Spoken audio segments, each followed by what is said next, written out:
Hi guys and welcome to our chai tea tutorial.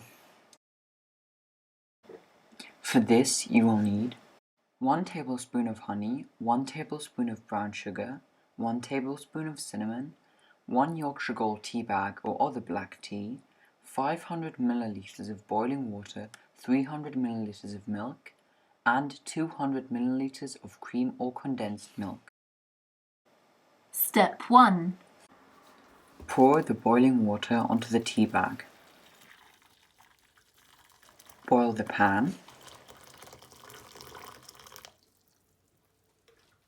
Allow the tea to brew.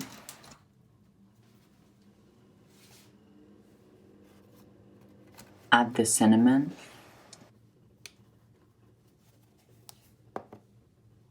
And then add the brown sugar and the honey. Step 2. Add the milk and the cream. Step 3. Let the chai tea cook and stir it.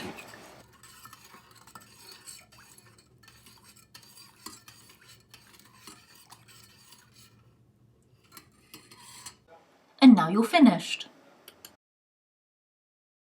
Please leave a like and consider subscribing.